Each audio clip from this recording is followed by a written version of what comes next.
Paulo, escolhido por Deus para ser o apóstolo de Jesus Cristo, e o irmão Sóstenes. Escrevemos esta carta à Igreja de Deus em Corinto, aos chamados por Deus para serem o seu povo santo, e a todos os que em toda a parte invocam o nome de Jesus Cristo, Senhor deles e nosso.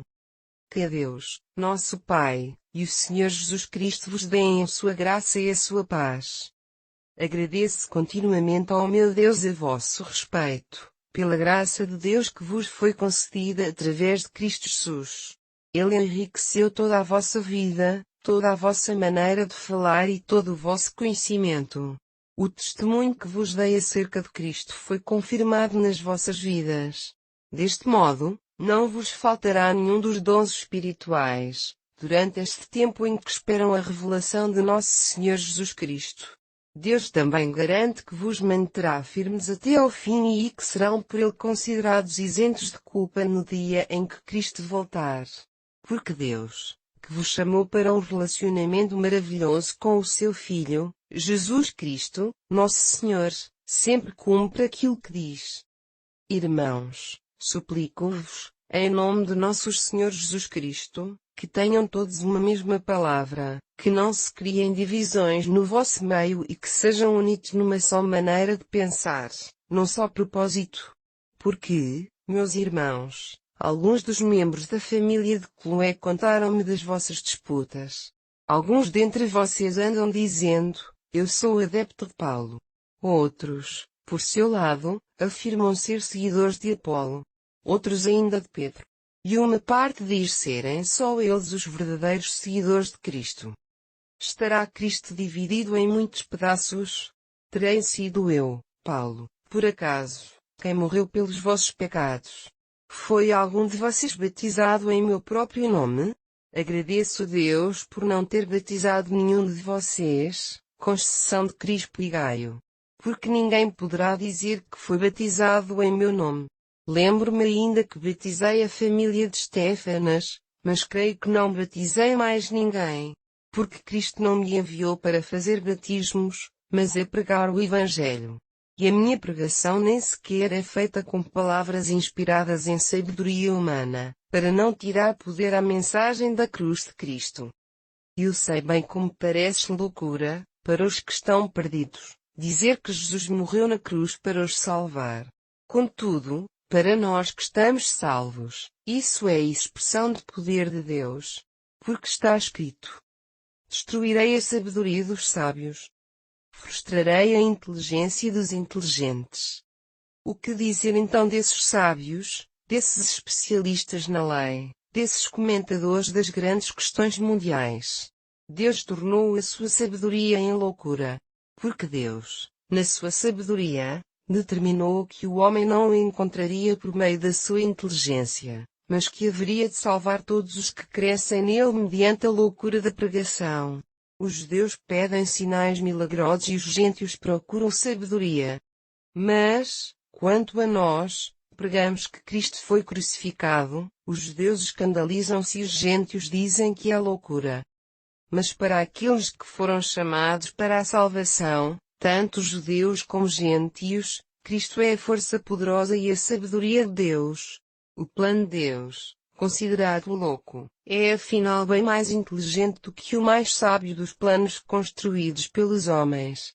E Deus, naquilo que os homens podem considerar como fraqueza, é bem mais forte do que qualquer força humana. Reparem, irmãos, que mesmo no vosso meio, entre os que seguem a Cristo, são poucos os sábios segundo critérios humanos, os que pertencem a altos estratos sociais ou têm poder e riquezas.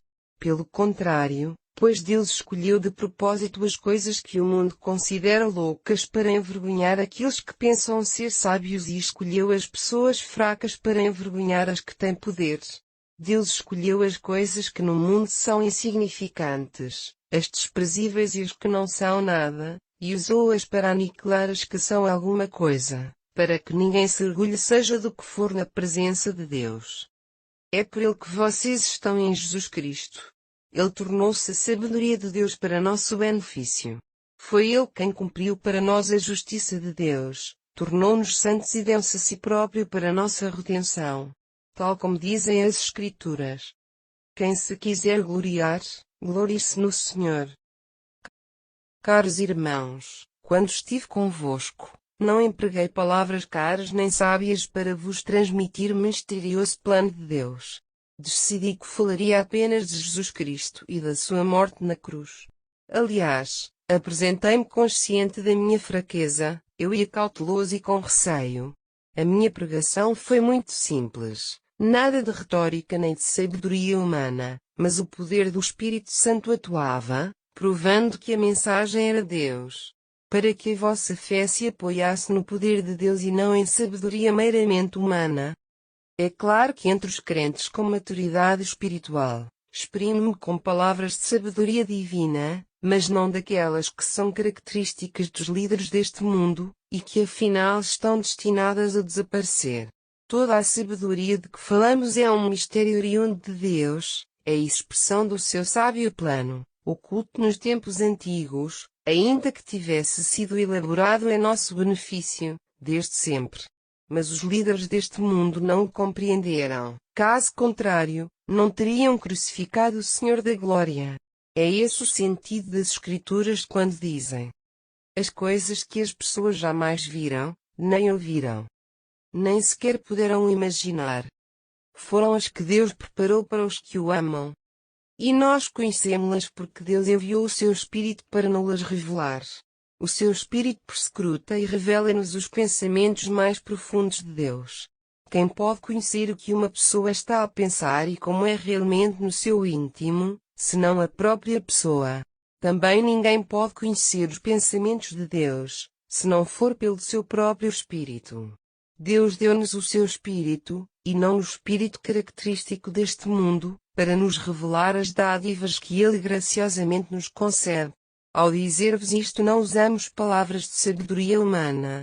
Nós falamos palavras que nos são dadas pelo Espírito e assim usamos as palavras do Espírito para explicar verdades espirituais. Uma pessoa que não tem o Espírito de Deus não pode compreender as coisas que o Espírito Santo nos ensina. Parece-lhe loucura, pois só pelo Espírito Santo se podem perceber.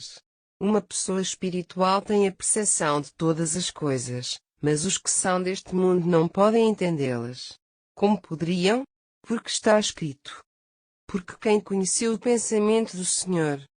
Ou quem é o seu conselheiro? Mas nós compreendemos estas coisas porque temos a mente de Cristo. Meus irmãos, quando estive convosco, não pude falar-vos como se fossem cristãos maduros, mas como a pessoas controladas pelos seus próprios desejos. Tive de falar-vos como se fossem ainda criancinhas na vida cristã. Tive necessidade de vos alimentar com leite, em vez de alimento sólido, porque não teriam podido digeri-lo. Nem ainda podem, porque são ainda cristãos controlados pelos vossos próprios desejos e não pelos de Deus. Quando têm inveja uns dos outros e se dividem em grupos desavindos, não é isso prova de que ainda só querem fazer a vossa vontade, e de que se comportam como gente que ainda não pertence ao Senhor. Quando um de vocês diz: eu sou um seguidor de Paulo, e outro diz: eu prefiro Apolo, não estão a agir como descrentes? Afinal, quem sou eu e quem é Apolo? Não somos apenas servos de Deus, cada um com a capacidade que o Senhor lhe concedeu, e por intermédio de quem se tornaram crentes? A minha missão consistiu em plantar a semente nos vossos corações e Apolo regou-a. No fim de contas, foi Deus, e não a nós, quem fez crescer essa sementeira. A pessoa mais importante não é aquela que semeia ou rega. Deus, sim, é importante, porque só Ele produz o crescimento. Tanto o que semeia como o que rega são iguais, ainda que cada um venha a ser recompensado segundo o seu próprio trabalho. Nós não somos mais do que cooperadores de Deus. Vocês são o campo de Deus. Vocês são o edifício construído por Deus e não por nós. Deus, na sua bondade, ensinou-me a ser um bom arquiteto, e eu coloquei os fundamentos, e agora outro continua a construção. Que cada um veja bem como edifica. Ninguém pode colocar outro alicerce que não seja aquele que já está posto, Jesus Cristo. Contudo, A verdade é que há muitas espécies de materiais que podem ser usados para construir sobre esse fundamento. Uns usam ouro, prata e pedras preciosas, mas outros empregam madeira e feno, ou até mesmo palha. Está a chegar a ocasião em que perante o tribunal de Cristo será posto à prova o material que cada construtor usou. O trabalho de cada um passará como que pelo fogo, para que se possa provar a sua resistência. Então quem trabalhou construindo sobre o bom alicerce e com o material conveniente, se a sua obra se tiver mantido, receberá a justa paga. Mas se o edifício arder, grande será o prejuízo do seu construtor. Contudo, ele próprio será salvo, mas como um homem que tivesse escapado de um incêndio. Não se dão conta de que constituem o templo de Deus e que o Espírito de Deus vive em vocês? Se alguém estragar a casa de Deus, Deus o destruirá. Porque a habitação de Deus é santa e cada um de vocês é o seu templo. Não se enganem a vós próprios. Se alguém se tem por muito sábio, neste mundo, faria melhor deixar que o considerem louco, para aceder à verdadeira sabedoria. Porque a sabedoria deste mundo não é mais do que loucura perante Deus. Como está escrito, Deus apanha os sábios na sua própria astúcia. E também, o Senhor conhece os pensamentos dos sábios e como os seus esforços são vãos. Por isso, que ninguém sinta orgulho em seguir uma outra pessoa. Porque Deus já vos deu tudo aquilo de que precisam. Tem Paulo, Apolo e Pedro para vos ajudarem. Deus deu-vos o mundo inteiro para dele usarem, a vida e a própria morte, o presente e o futuro. Tudo é vosso.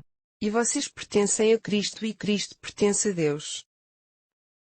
Que as pessoas nos encarem como estando ao serviço de Cristo e tendo ao nosso encargo os seus mistérios. É evidente que se exige a alguém que preste serviços que faça exatamente o que lhe dizem para fazer. Vocês sabem que eu não me deixo afetar pelo que poderão pensar a esse respeito, vocês ou seja quem for. Nem pelo meu próprio juízo a este respeito me deixo influenciar. Aliás, a minha consciência em nada me acusa, mas nem isso me serve de justificação. É o próprio Senhor quem me examinará e me julgará. Por isso, não se precipitem em juízos, antes da vinda do Senhor. Quando o Senhor vier, trará luz sobre todas as coisas, e não apenas as escondidas, para que se veja exatamente o que cada um de nós é no íntimo do coração. E Deus dará a cada um o louvor que merecer. Meus irmãos, tomei-me a mim próprio e a Apolo como exemplos, para ilustrar aquilo que tenho vindo a dizer. O que cada um pensa deve ser submetido ao que dizem as Escrituras. Em relação àqueles que vos ensinam as coisas de Deus, não devem envaidecer-se a respeito de um e mostrar desfavor por outro. De onde vos vem essa presunção de fazer diferenças? Afinal, que sabem vocês que não vos tenha sido revelado por Deus? E se tudo o que têm vem de Deus, por que razão atuam como se tivessem realizado algo por vós mesmos? Pensam que já têm tudo de que precisam. Já são ricos. Sem nós, tornaram-se reis. Eu desejaria que estivessem já nos vossos tronos, porque significaria que nós estaríamos a reinar também. Com efeito, por vezes penso que Deus nos colocou a nós, os apóstolos, no lugar mais baixo da escala social, a par dos condenados à morte. Como prisioneiros que vão ser executados, expostos em espetáculo ao mundo inteiro e também aos anjos. Nós tornámo-nos loucos pela causa de Cristo, mas vocês são sábios em Cristo. Nós somos os fracos e vocês os fortes. Vocês são considerados por toda a gente, mas de nós as pessoas riem-se. Até este momento temos passado fome e sede, sem ter sequer roupa suficiente para nos agasalharmos. Somos maltratados e perseguidos, e nem temos morada certa. Temos trabalhado duramente com nossas próprias mãos para ganhar a vida. Abençoamos quem nos amaldiçoa. Somos pacientes para quem nos fere. Respondemos com calma aos insultos. Até agora temos sido tratados como a sujeira das valetas, o lixo do mundo. Não estou a escrever-vos estas coisas para vos chocar, mas para vos avisar como a filhos queridos. Porque ainda que tivessem tido milhares de pessoas a ensinar-vos sobre Cristo, lembrem-se que só a mim tiveram como pai espiritual, pois fui eu quem vos conduziu a Cristo, quando vos anunciei o Evangelho. Por isso, peço-vos que sejam meus imitadores, fazendo o que eu faço. Eis a razão porque vos envio Timóteo, para vos ajudar nesse sentido. Porque é também um daqueles que eu ganhei para Cristo, um querido filho espiritual, digno de toda a confiança. Ele vai lembrar-vos tudo o que tenho ensinado acerca de Cristo nas igrejas por onde tenho passado. Sei que alguns se tornaram arrogantes, pensando que estou hesitante em ir tratar pessoalmente estes assuntos convosco. Mas o certo é que irei, e em breve, se o Senhor permitir. Então verei se por trás do orgulho dessas pessoas haverá algum poder espiritual ou se tudo não passas de palavras. Porque o reino de Deus não é só discursos, mas sobretudo viver pelo poder de Deus. O que é que preferem? Que eu vá repreender-vos com vara ou com amor e bondade?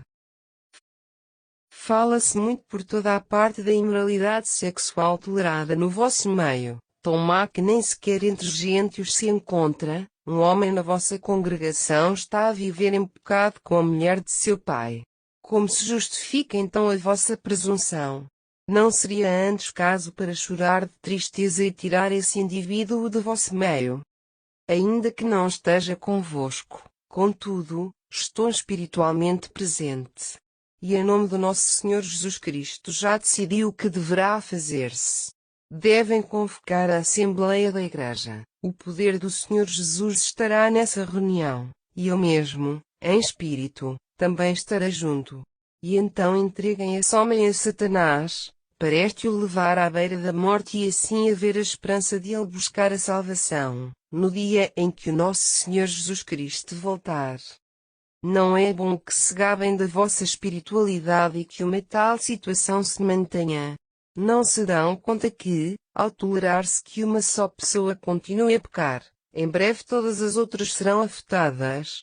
Como é costume dizer-se, basta um pouco de levedura para fermentar toda a massa. Limpem-se pois de toda essa velha levedura, tornem-se uma massa sem fermento, para que todos se mantenham incontaminados. Cristo, o Cordeiro da nossa Páscoa, foi sacrificado em nosso lugar. Celebremos pois essa festa espiritual, deixando para trás o fermento da maldade, antiga vida, podre de tanto vício, de tanto pecado. Em vez disso, participemos nessa festa espiritual com o pão da sinceridade e da verdade. Já antes vos tinha escrito que não se misturassem com gente imoral. Mas não me estava a referir aos descrentes que vivem na imoralidade sexual, que são gananciosos, ladrões e que se entregam à idolatria, porque então seria necessário saírem do mundo. O que eu queria dizer é que não devem associar-se com alguém que, dizendo-se cristão, continua a viver na imoralidade, na avareza, na idolatria, na maledicência, em bebedeiras e no roubo. Nem sequer comam com tais pessoas. Não nos compete a nós julgar os de fora, mas é sem dúvida nossa obrigação julgar os que estão dentro da igreja e que estão a pecar dessa maneira. Deus julgará os que estão de fora. E as Escrituras dizem, tirem o mal do vosso meio. Quando têm alguma coisa contra outro cristão esperam que seja um tribunal secular a decidir a questão, em vez de a resolverem entre crentes? Não sabem que nós, os cristãos, haveremos de julgar o mundo? Como é que não são capazes de encontrar solução para essas pequenas divergências no vosso meio? Não compreendem que a nós, os cristãos, julgaremos até os anjos? Por isso, deveriam ser capazes de resolver no vosso meio os problemas desta vida. Se têm questões legais para resolver, porque vão procurar juízes lá fora que não são respeitados pela igreja. Digo isto para vossa vergonha. Será que em toda a igreja não há ninguém capaz de resolver tais diferendos?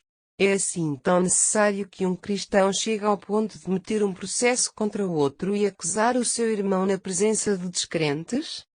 Que tais processos possam existir já é uma derrota para vocês como cristãos. Por que não receber simplesmente a ofensa sem reagir? seria melhor ficarem prejudicados. Em vez disso, vocês mesmos cometem injustiças e chegam a defraudar até aos próprios irmãos na fé. Não sabem que os injustos não podem participar no reino de Deus? Não se deixem enganar. Ninguém que vive na imoralidade sexual, que pratica a idolatria ou o adultério ou a homossexualidade terá parte no seu reino. Nem tampouco os roubadores, os avarentos, os bêbados, os caluniadores, os violentadores. E houve um tempo em que alguns de vocês foram como eles. Mas agora os vossos pecados foram lavados e foram separados para Deus, o qual vos justificou em razão daquilo que o Senhor Jesus Cristo e o Espírito do nosso Deus fizeram por vocês. Tudo me é permitido, mas nem tudo convém. Tudo me é permitido, mas eu não me deixarei dominar por coisa alguma. Por exemplo, a comida. Deus deu-nos apetite para o alimento e um estômago para digerir. Mas um dia Deus acabará tanto com o estômago como com o alimento. Já com a moralidade sexual o caso não é o mesmo, porque não foi para tal que os nossos corpos foram feitos, mas para Deus, que quer enchê-los de si mesmo. Deus, pelo seu poder, ressuscitará os nossos corpos dentre os mortos, tal como ressuscitou o nosso Senhor Jesus Cristo. Não estão a perceber que os vossos corpos são membros de Cristo? Sendo assim, poderia eu tomar uma dessas partes de Cristo e uni-la a uma prostituta? Nunca. Não sabem que aquele que se une com uma prostituta se torna parte dela e ela dela? Porque Deus diz-nos na Escritura, e serão os dois como um só. Mas aquele que se une ao Senhor torna-se um só espírito com Ele. Fujam de toda a imoralidade sexual. Nenhum outro pecado atinge tanto o corpo como este, é um pecado contra o nosso próprio corpo. Não aprenderam já que o vosso corpo é um templo do Espírito Santo, que Deus vos deu e que, portanto, vive em vocês. Por isso, o vosso corpo não vos pertence, porque Deus comprou-vos por um preço elevado. Sendo assim, usem todo o vosso ser, tanto o corpo como o espírito, para a glória de Deus, porque lhe pertencem. Quanto àquele assunto sobre o qual me escreveram, é bom para o homem não ter relações sexuais com uma mulher. Essa visão está errada. Visto que há tanta imoralidade sexual, o marido deve ter relações com a sua mulher e a mulher com o seu marido. O homem deve dar à sua mulher tudo a que ela tem direito como mulher casada e o mesmo deverá fazer a mulher. Uma mulher que casa deixa de ter direitos exclusivos sobre o seu próprio corpo, porque o marido passa também a ter direitos sobre ele. O mesmo acontece com o marido que deixa de ter direitos absolutos sobre o seu corpo e passa também a pertencer à sua mulher. Não recusem, pois, esses direitos um ao outro, a não ser por acordo mútuo, por tempo limitado, para poderem entregar-se mais completamente à oração. Depois devem juntar-se novamente, para que Satanás não possa tentar-vos por falta de domínio próprio. Não estou a dizer isto como uma ordem, mas como uma concessão em relação ao casamento. Eu, pessoalmente, gostaria que os homens fossem como eu. Mas não somos todos iguais. A uns Deus dá o dom de se casarem e a outros dá-lhes o dom de poderem ser felizes sem casar. Agora eu digo aos que não casaram e às viúvas que é melhor se ficarem sem casar, como eu. Contudo, se não puderem dominar-se, então que se casem. É melhor casarem do que arderem em paixões. Quanto aos casados, tenho uma ordem a dar-lhes, que nem sequer é minha, mas algo que o Senhor mesmo estabelece. A esposa não deve abandonar o seu marido. Mas se ela se separar dele, então que fique assim, sem tornar a casar, ou então que volte para o marido. E o marido não deve divorciar-se da mulher. E aqui gostaria de acrescentar algumas sugestões minhas, embora não se trate de ordens diretas do Senhor. Se um cristão tem uma mulher que não é crente, e ela quiser ficar com ele, não deve deixá-la. E se uma mulher cristã tiver um marido que não é crente, e ele quiser que ela permaneça com ele, não se divorcie.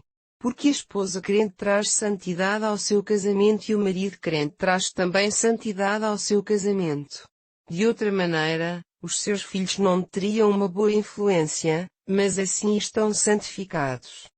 Mas se o marido ou a mulher que não forem cristãos estiverem realmente decididos a separar-se, pois que o façam. Em casos desses, o marido ou a mulher cristãos não devem insistir para que o outro fique, porque Deus quer que vivamos em paz.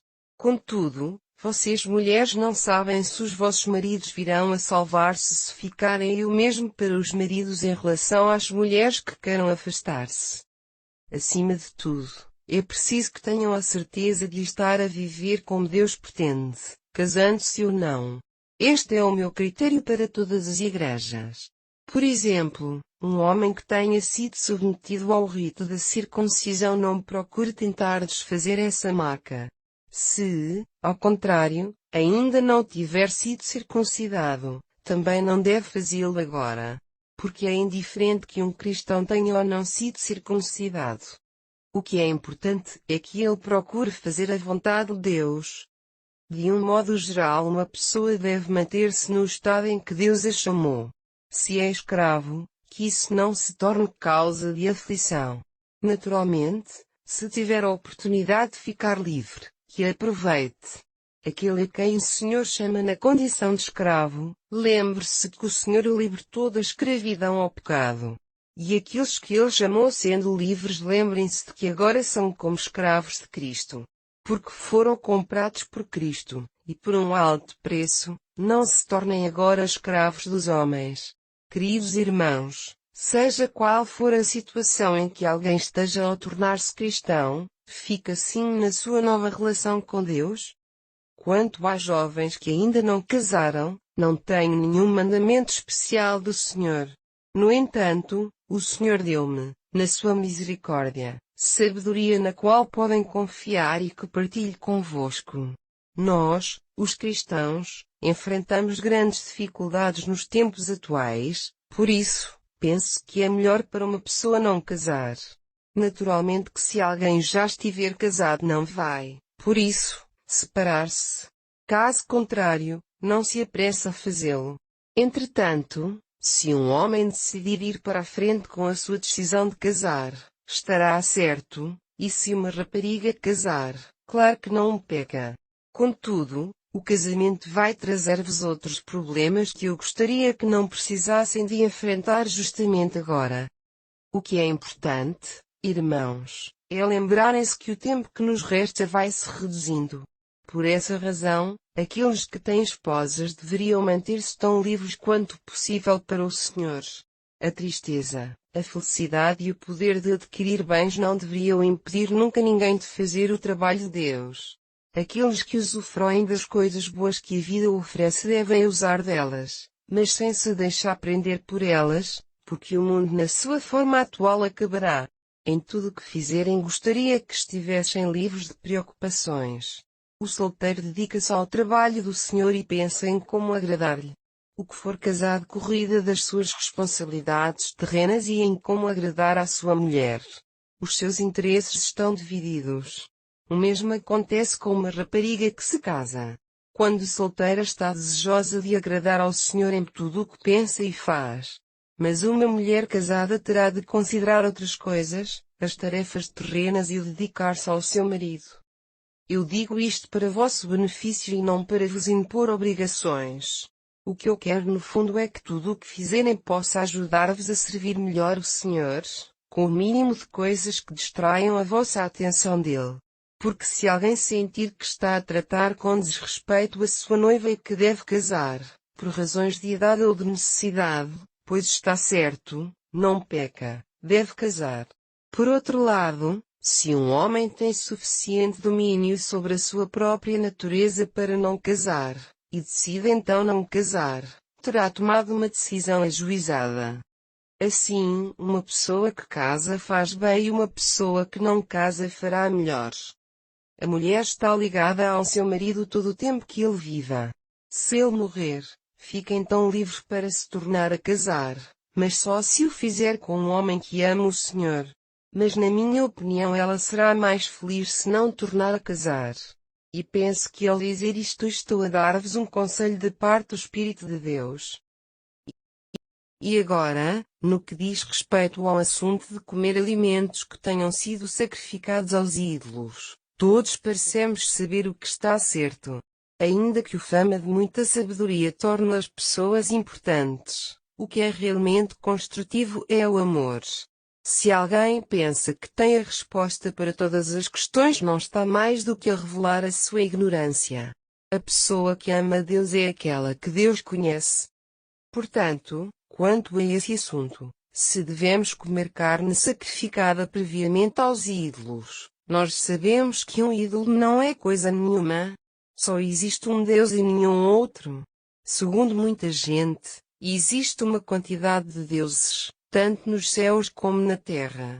Contudo, sabemos bem que há um só Deus, o Pai, a quem pertencem todas as coisas, e que nos fez para sermos dele. Também há um só Senhor, Jesus Cristo, que criou igualmente todas as coisas e nos dá a vida. No entanto, alguns cristãos não compreendem isto. Durante toda a sua vida habituaram-se a pensar que a comida oferecida aos ídolos é realmente consagrada a deuses reais. E agora, ao comerem tais alimentos, isso perturba-os e fere a sua consciência sensível. É verdade que não alcançamos o favor de Deus por aquilo que comemos. Não nos tornamos piores por não comermos, nem melhores por comermos. Mas tenham cuidado ao usarem dessa liberdade de comerem seja do que for, para que não levem a pecar algum irmão cristão cuja consciência seja mais fraca. Vejam o que pode acontecer se um crente fraco, que pensa ser mal comer desse tal alimento, vos vir a comer num templo de ídolos. No fundo, vocês sabem que não há mal nisso, mas ele será encorajado a violar a sua consciência, comendo aquilo que foi sacrificado a um ídolo, embora continuando a sentir que está a agir mal. Dessa maneira, vocês que sabem não haver mal nisso, tornam-se responsáveis pelo dano espiritual causado a esse irmão cuja consciência é fraca, mas por quem Cristo, afinal, também morreu. E pecar contra um irmão vosso, dando-lhe ocasião de fazer algo que pensa ser errado, é pecar contra Cristo. Portanto, se o comer carne que tenha sido consagrada aos ídolos fizer com que o meu irmão em Cristo venha a pecar, nunca mais tomarei desse alimento para não ser uma razão dele cair. Não sou eu livre. Eu sou um apóstolo. Não é pois a meros homens que tenho de prestar contas. Eu vi Jesus Cristo, Nosso Senhor, com os meus próprios olhos. E as vossas vidas transformadas são o resultado do meu trabalho para Deus? Se, na opinião de outros, eu não sou apóstolo, certamente que sou para vocês, porque foram ganhos para Cristo por meu intermédio. Esta é a minha resposta àqueles que questionam a minha autoridade como apóstolo.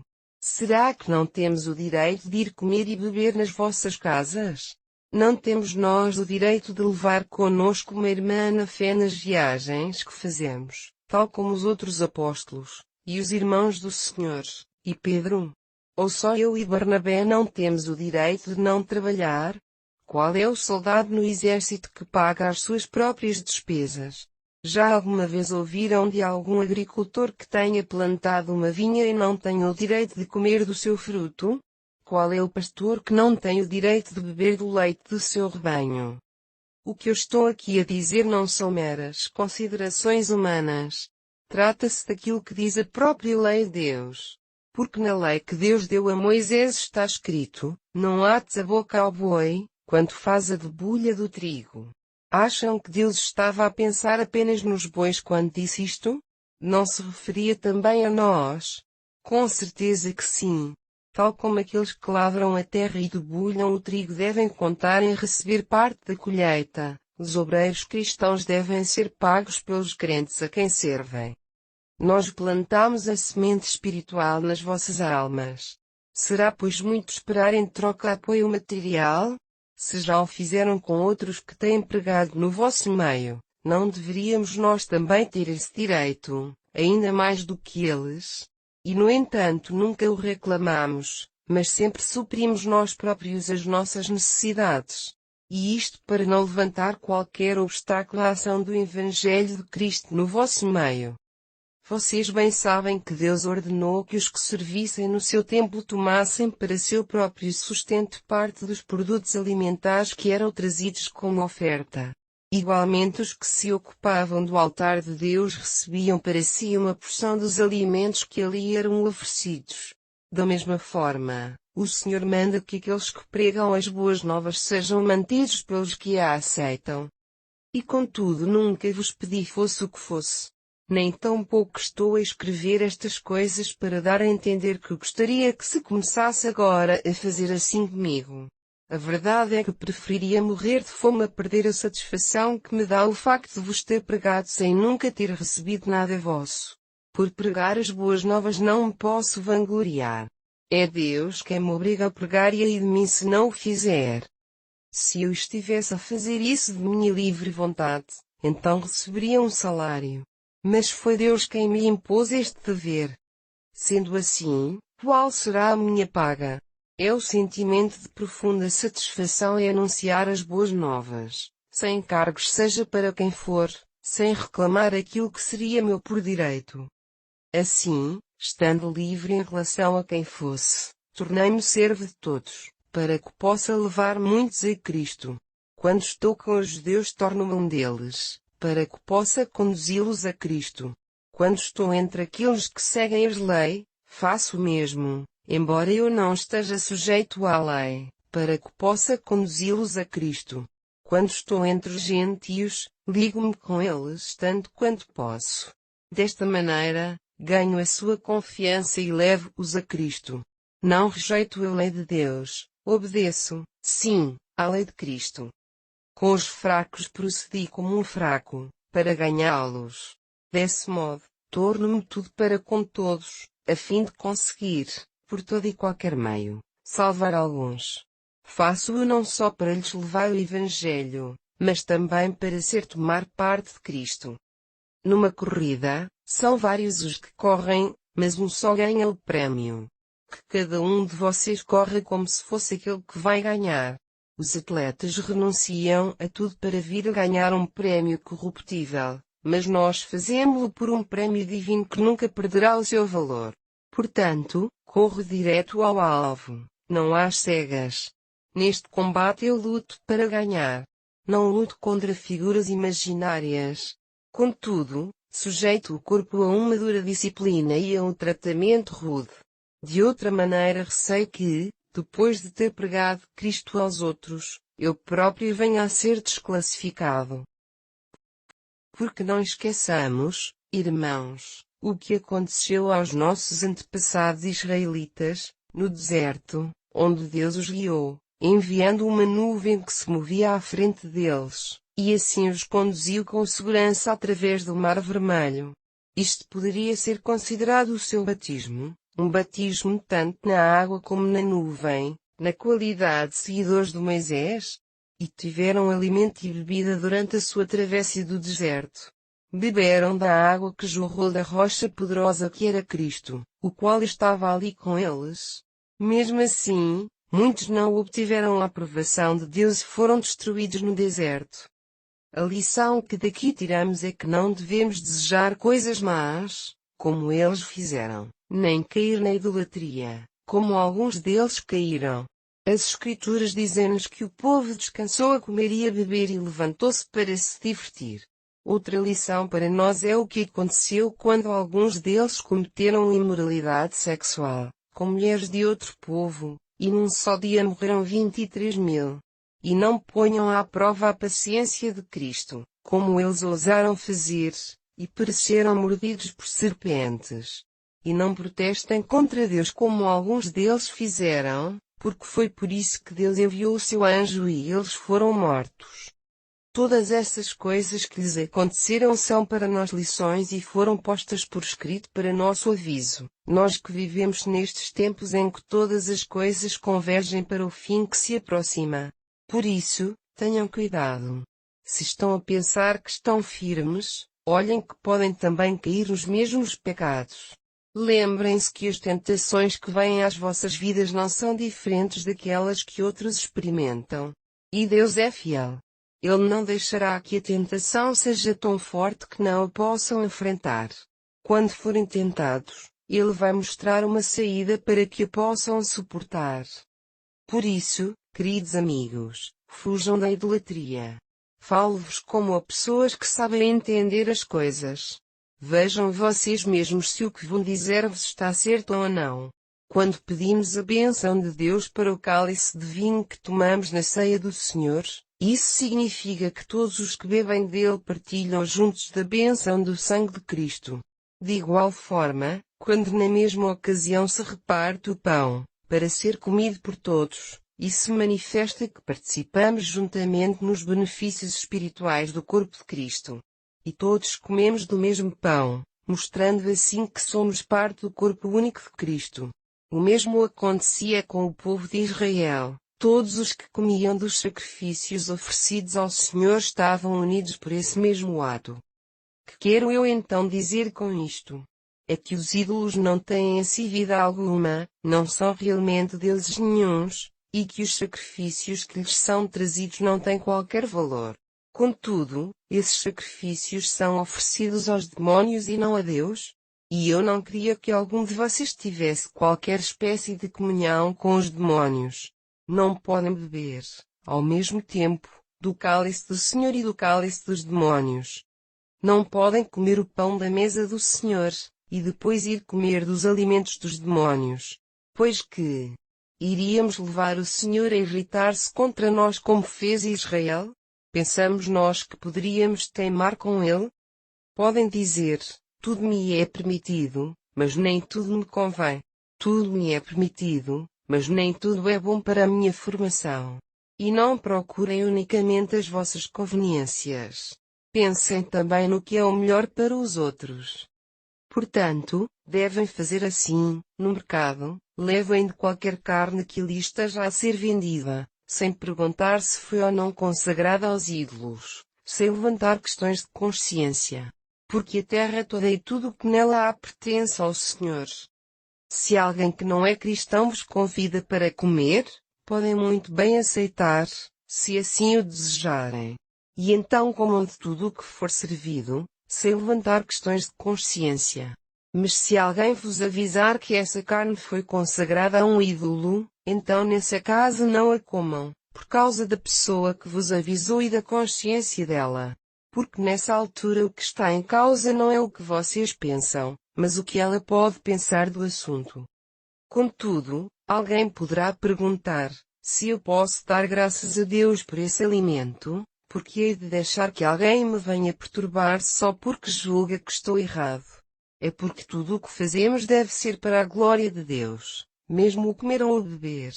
Não sejam vocês um meio de fazer tropeçar o vosso próximo, seja judeu, gentio ou cristão.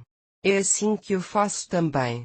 Procuro agradar a toda a gente naquilo que faço, não atuando segundo o que mais me agrada, mas segundo o que mais convém aos outros, a fim de que sejam salvos. Vocês devem seguir o meu exemplo, tal como eu sigo o de Cristo. Estou muito contente, irmãos, por me terem sempre no vosso pensamento e por fazerem tudo quanto vos tenho ensinado. Mas há um assunto que quero que saibam, é que Cristo é a cabeça de todos os homens. O marido é a fonte da mulher. Deus é a fonte de Cristo. Todo homem que, quando está a orar ou a profetizar, cobre a cabeça desonra Cristo. E uma mulher que, em público, ora ou profetiza com a cabeça descoberta desconsidera o seu marido, porque é como se tivesse a cabeça rapada. E se ela recusar cobrir-se, então que rape o cabelo. Mas se é uma vergonha uma mulher ter a cabeça rapada, então que a cubra. Mas um homem não deverá ter nada na cabeça enquanto está a cultuar. O homem, feito à imagem de Deus, reflete a sua honra, e a mulher é o reflexo da honra do homem. Com efeito, o primeiro homem não foi tirado da mulher, mas a primeira mulher foi tirada do homem. E Adão, o primeiro homem, não foi feito para benefício de Eva, mas Eva, sim, foi feita para Adão. Assim, a mulher deve cobrir a cabeça com um sinal de autoridade, por causa dos anjos. Mas nos relacionamentos entre o povo do Senhor, o homem e a mulher precisam um do outro. Porque se é verdade que a primeira mulher veio do homem, contudo todos os homens, desde então, nasceram de mulheres, e ambos, homens e mulheres, foram criados por Deus?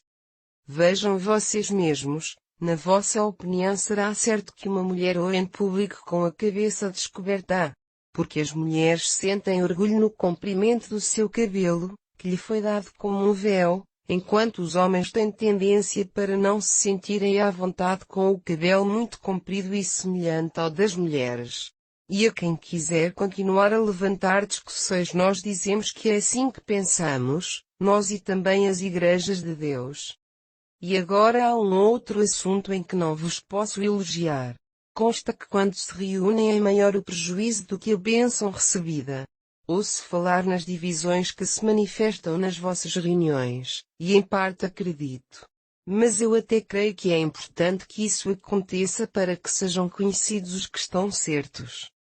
Afinal, quando se juntam, não é para participar na ceia do Senhor, é para tomarem a vossa própria refeição.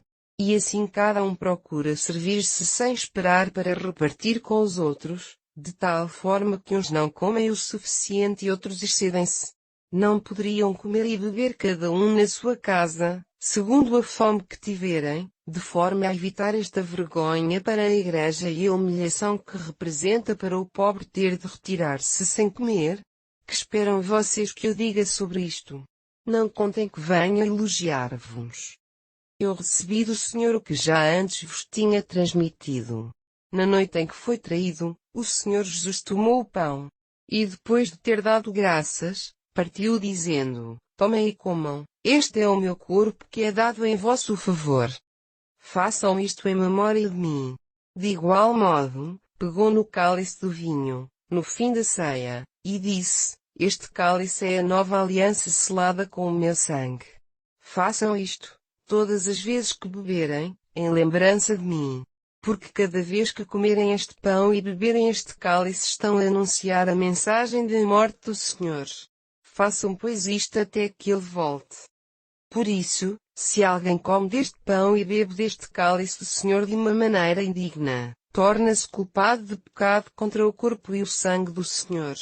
É por isso que cada um se deve examinar cuidadosamente antes de tomar este pão e de beber deste cálice.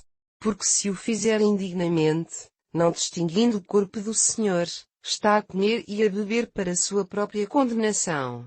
É por isso que há no vosso meio muitos fracos e doentes e muitos já morreram. Mas se cada um se examinar cuidadosamente, evitará que seja julgado por Deus. Contudo, quando somos julgados e castigados pelo Senhor, é para não sermos condenados com o resto do mundo. Sendo assim, irmãos, quando se juntarem à mesa do Senhor, esperem uns pelos outros. Se alguém tem realmente fome, deve comer em casa, para não atrair castigo sobre si próprio, quando estiverem todos reunidos. Quanto aos outros assuntos, falarei sobre eles convosco quando aí chegar. E agora, irmãos, quero escrever-vos acerca dos dons espirituais que o Espírito Santo dá a cada um, pois é preciso que não haja qualquer confusão a esse respeito. Lembrem-se que antes de se tornarem cristãos eram levados a adorar ídolos que nunca puderam dizer-vos uma palavra. Portanto, quero que saibam como discernir o que é verdadeiramente de Deus. Pois é desta maneira, ninguém que fale pelo Espírito de Deus poderá dizer, Jesus é maldito. E ninguém pode dizer conscientemente, Jesus é o Senhor, se não for impulsionado pelo Espírito Santo. Ora, há diferentes espécies de dons espirituais, mas é do mesmo Espírito Santo que procedem. Há várias espécies de serviço para Deus, mas é ao mesmo Senhor que estamos a servir. Há muitas formas de Deus trabalhar nas nossas vidas, mas é sempre o mesmo Deus quem faz o trabalho em nós. O Espírito Santo manifesta-se por intermédio de cada um de nós, para o que for útil à Igreja. A uma pessoa, o Espírito concede o dom de falar com sabedoria, a outro, o dom de falar com conhecimento, e tudo isto vem do mesmo Espírito. A um outro, dá uma fé especial, e a outro, ainda, o poder de curar doentes. Um tem a capacidade de fazer milagres, outro de profetizar. A outra pessoa dá a capacidade de distinguir os espíritos. A uma pessoa é de falar línguas que nunca aprendeu e, a outra pessoa, é de ser capaz de interpretar o que aquela outra diz. E é sempre o mesmo e único Espírito Santo que dá a todos estes dons, decidindo aquilo que deve ser atribuído a cada um. O nosso corpo tem muitas partes, mas o conjunto constitui um só corpo. Assim é também o corpo de Cristo. Cada um de nós é uma parte do corpo. Uns são judeus, outros gentios, uns são escravos, outros são livres. Mas todos nós fomos batizados no corpo de Cristo por um Espírito e todos nós recebemos o mesmo Espírito. Sim, o corpo tem muitas partes, não é constituído só por uma parte. Se o pé disser, eu não faço parte do corpo, porque não sou mão, não é por isso que deixa de ser parte do corpo. E se o ouvido se pusesse a dizer, não pertenço ao corpo, porque podia ser um olho, e afinal não passo de uma orelha. Seria por isso que faria menos parte do corpo? Vamos supor que todo o corpo era olho, como é que se podia ouvir? Ou então se todo ele fosse um enorme ouvido, como se poderia cheirar? Mas Deus formou-nos com muitas partes e cada uma com sua função própria. E que coisa estranha seria um corpo humano com uma só parte. Mas não, são muitas as partes, mas um só corpo. O olho nunca poderá dizer para a mão, não preciso de ti. Nem a cabeça poderá dizer aos pés, vocês são inúteis. De facto, algumas partes que parecem mais fracas e menos importantes são realmente as mais necessárias. E as partes que consideramos menos dignas são aquelas que vestimos com o maior cuidado. Protegemos cuidadosamente do olhar dos outros aquelas partes que não deveriam ser vistas, enquanto há outras partes que não precisam deste cuidado especial. Assim Deus juntou o corpo de tal maneira que são dadas honras extras às partes que têm menos dignidade. Assim é criada uma harmonia entre os membros, de maneira que todos os membros cuidam uns dos outros igualmente. Se uma parte sofre, todas as partes sofrem com ela, e se uma parte é honrada, todas as partes ficam satisfeitas. Ora vocês formam o corpo de Cristo e cada um separadamente constitui uma parte necessária desse corpo. Por isso, na Igreja Deus colocou em primeiro lugar, apóstolos, em segundo, profetas, em terceiro, ensinadores, e depois os que fazem milagres, os que têm o dom de curar, outros com o dom de ajudar o semelhante, outros que sabem administrar a igreja, e outros ainda que falam línguas que nunca aprenderam. Deverão ser todos apóstolos? Serão todos pregadores ou profetas? Tornar-se-ão todos ensinadores? Poderão todos fazer milagres? Podem todos curar os doentes? Dá-nos Deus a todos a capacidade de falar línguas que não conhecemos? Pode qualquer pessoa interpretar o que aqueles que têm esse dom dizem? Claro que não. Contudo, esforcem-se por serem capacitados com os dons mais importantes. Mas deixem-me mostrar-vos o caminho mais excelente. Ainda que eu falasse as línguas dos homens ou até mesmo dos anjos, mas não fosse capaz de amar os outros, não seria mais do que um sino que badala ou um chocalho barulhento. Se eu tivesse o dom de profetizar, e se soubesse os mistérios do futuro, e se conhecesse tudo acerca de tudo, mas não amasse os outros, de que me serviria? E até mesmo que tivesse fé, de forma a poder falar a uma montanha e fazê-la deslocar-se, isso não teria valor algum sem o amor. Ainda que desse tudo aos pobres, e ainda que deixasse que me queimassem vivo, mas não amasse os outros, eu não teria nenhum valor. O amor é paciente e bondoso. Não é invejoso, nem orgulhoso, não é arrogante, nem é grosseiro. O amor não exige que se faça o que ele quer. Não é irritadiço e dificilmente suspeita do mal que os outros lhe possam fazer. Nunca fica satisfeito com a injustiça, mas alegra-se com a verdade. O amor nunca desiste, nunca perde a fé, tem sempre esperança e persevera em todas as circunstâncias. Todos os dons e capacidades especiais que vêm de Deus terminarão um dia, porém o amor há de sempre continuar. Um dia, tanto a profecia, como o falar línguas desconhecidas, como o conhecimento, todos esses dons desaparecerão. Nós agora sabemos muito pouco, mesmo com a ajuda desses dons especiais, e até a profecia mais inspirada é ainda muito imperfeita. Mas quando chegar o que é perfeito, estes dons especiais desaparecerão. Quando eu era criança falava, pensava e raciocinava como uma criança. Mas quando me tornei adulto deixei as coisas de criança. Da mesma maneira, nós agora compreendemos imperfeitamente as coisas como se estivéssemos a ver um reflexo no espelho de má qualidade. Mas um dia virá em que veremos de uma forma completa, face a face. Tudo quanto eu sei agora é parcial, mas depois verei tudo com clareza, como Deus conhece o interior do meu coração. Há 3 coisas que hão de perdurar: a fé, a esperança e o amor. E destas, a principal é o amor. Que o amor seja o vosso fundamental objetivo, mas aspirem também com zelo aos dons que o Espírito Santo vos dá, especialmente o dom de profetizar. Aquele que fala línguas fala com Deus, mas não com os outros, visto que os outros não poderão entendê-lo. É verdade que poderá estar a falar pelo poder do Espírito, mas será como algo misterioso. Aquele que profetizar estará a ajudar os outros a crescerem no Senhor, consolando-os e encorajando-os. Uma pessoa que fala línguas estará a ajudar-se a si própria a crescer espiritualmente, mas aquele que profetiza ajuda toda a igreja a crescer. Gostaria que todos falassem línguas, mas muito mais ainda que todos fossem capacitados a profetizar, porque isso tem mais importância do que falar línguas desconhecidas, a não ser que alguém interprete o que está a ser dito, para que os outros possam obter algum proveito espiritualismo. Queridos irmãos, ainda que eu próprio viesse ter convosco falando-vos numa língua que não percebessem, como poderia ajudar-vos?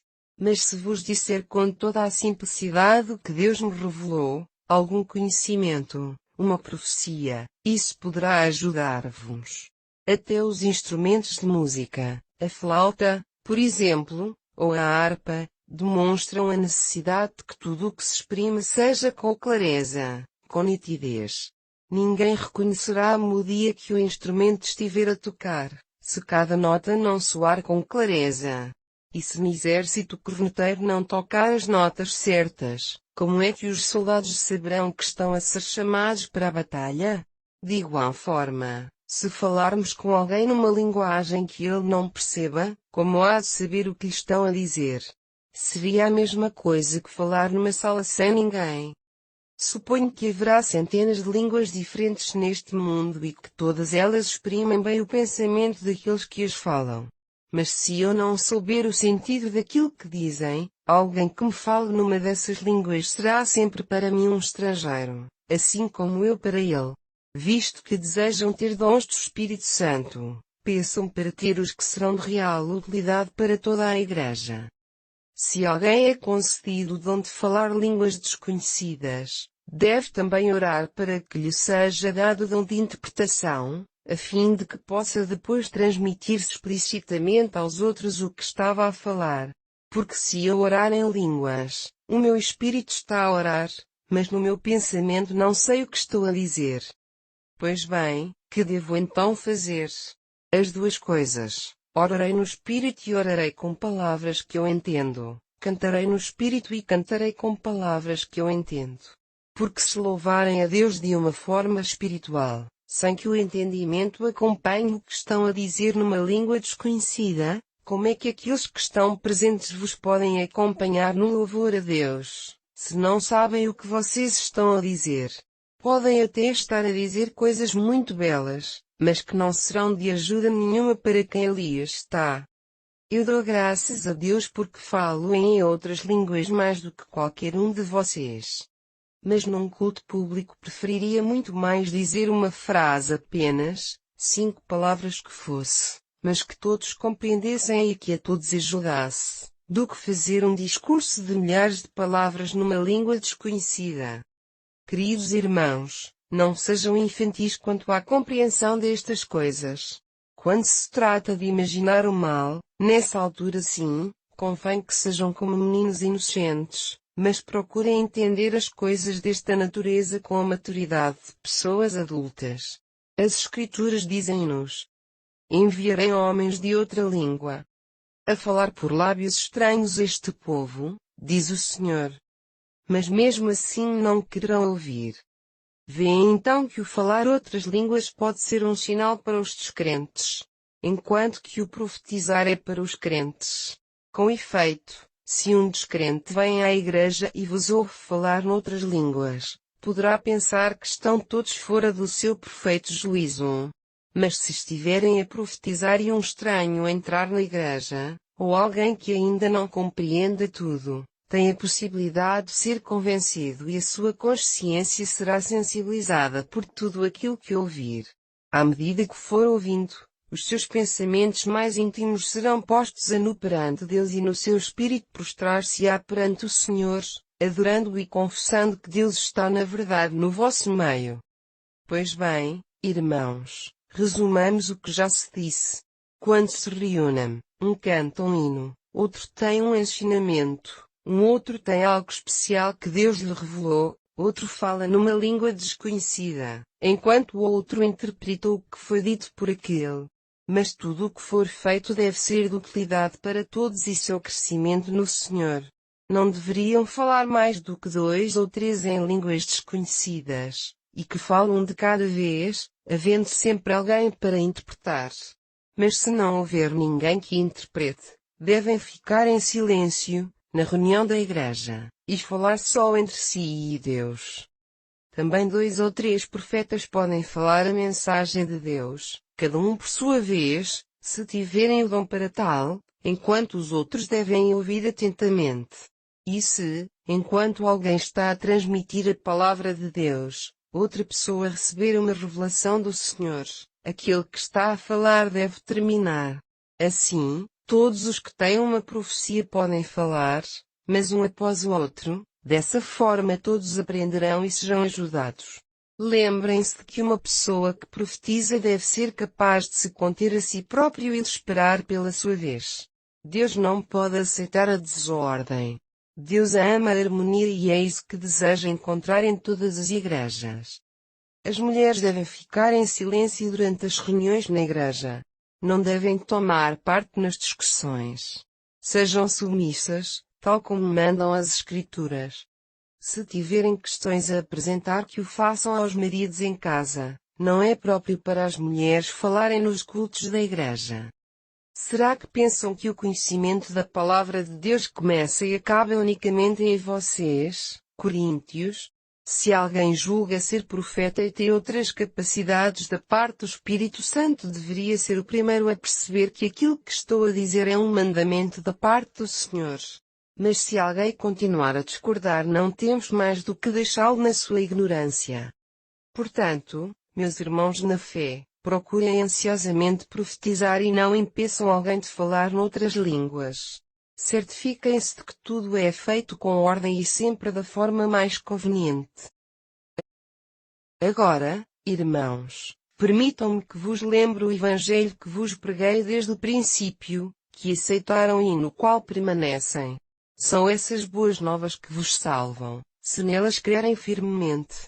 De outra maneira, terão crido em vão.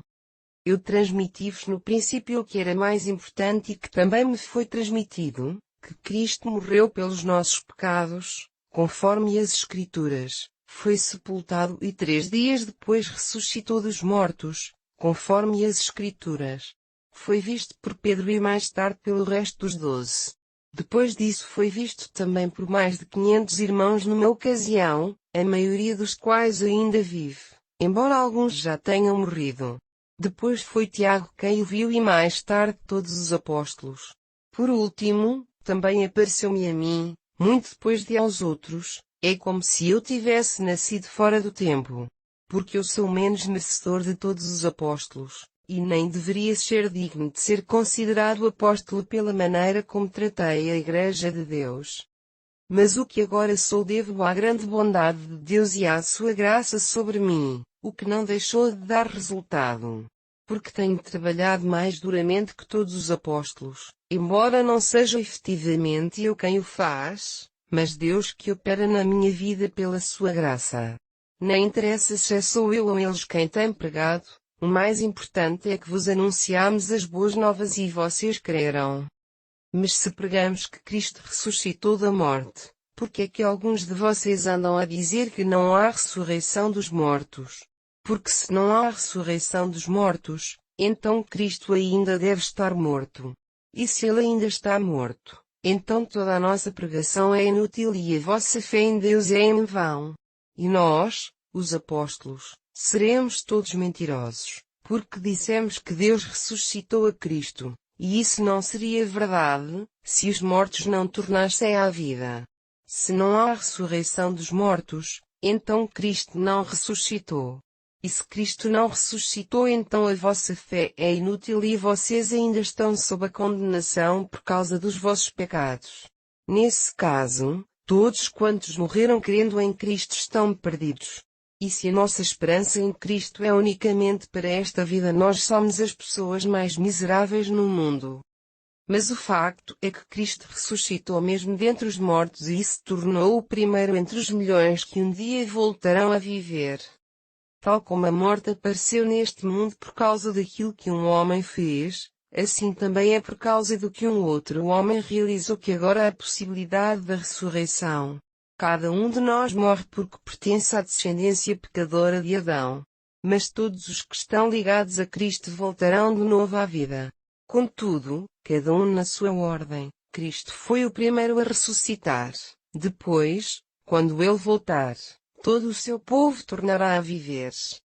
Então virá o fim, quando Cristo entregará o reino a Deus, o Pai, tendo derrubado todos os domínios, autoridades e poderes.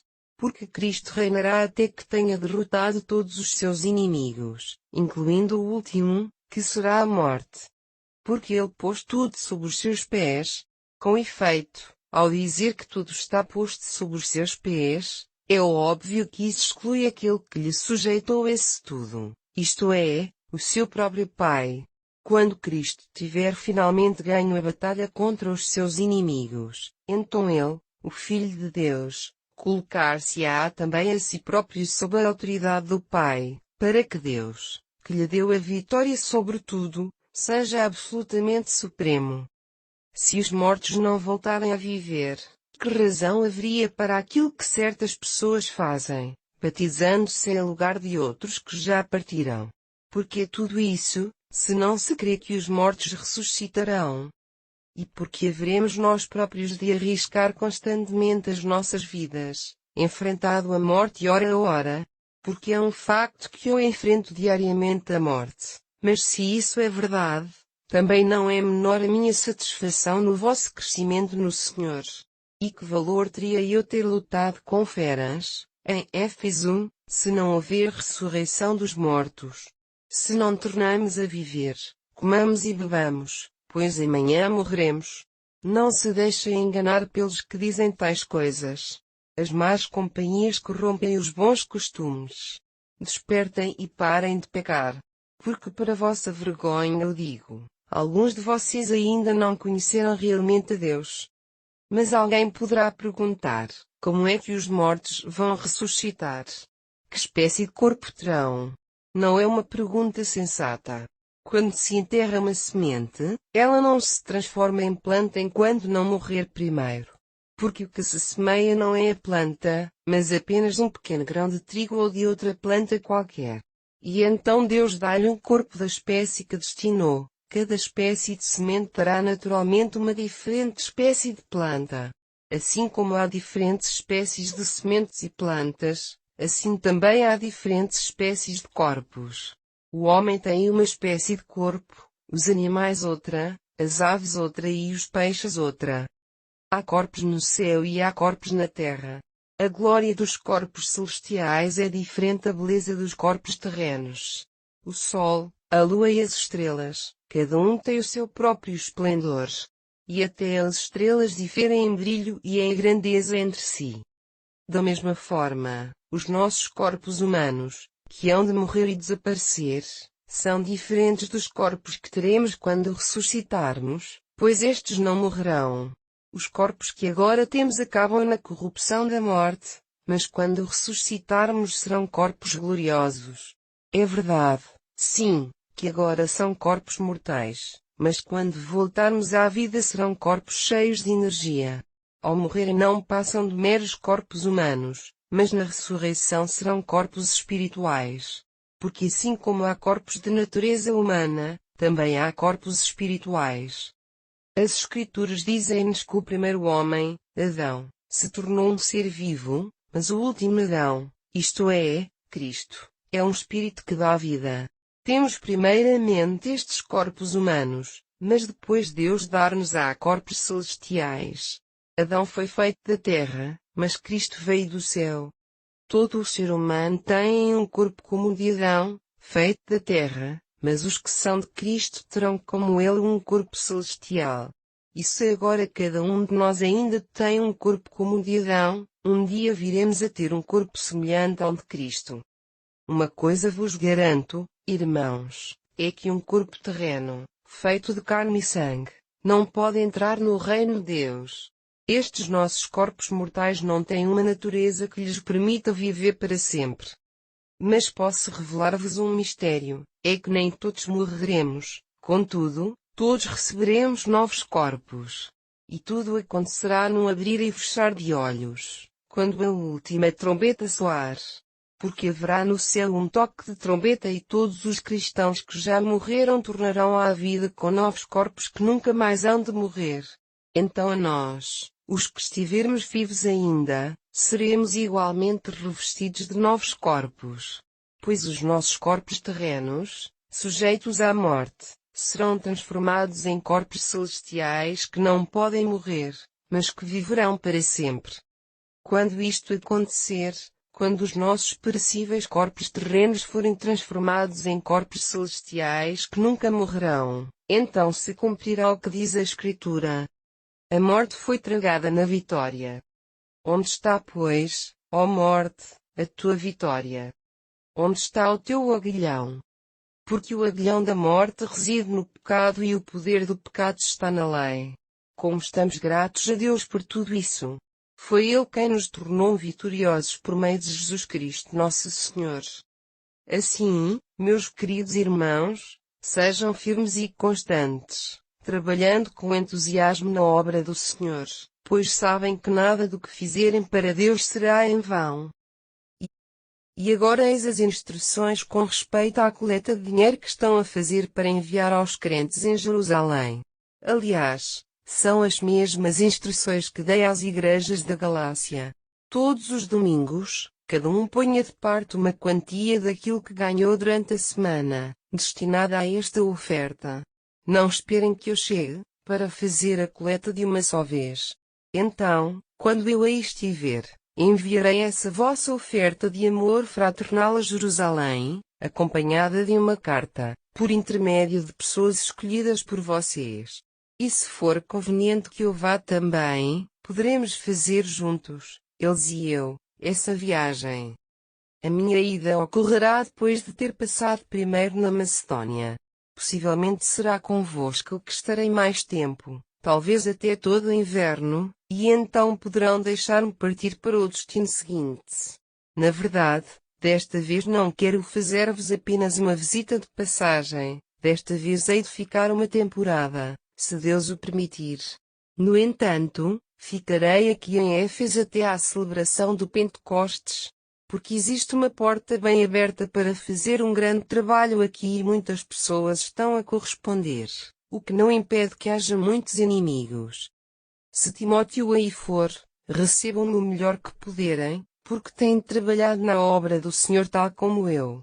Que ninguém tenha menos consideração por ele, mas que regresse feliz. Fico à sua espera e dos outros que o acompanham.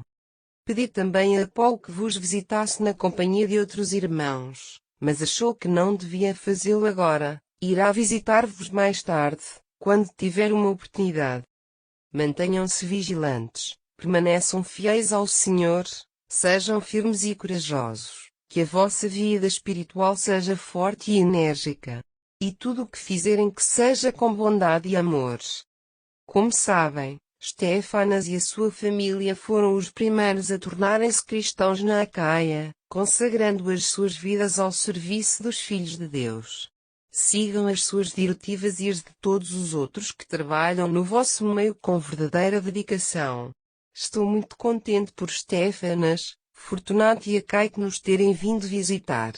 Fizeram por mim o que vocês não puderam em virtude de estarem longe. Serviram-me de maravilhoso estímulo e estou certo de que também o foram para vocês. Espero que apreciem, no seu justo valor, o trabalho de homens como estes. Aqui, da província da Ásia, as igrejas enviam-vos as suas melhores saudações.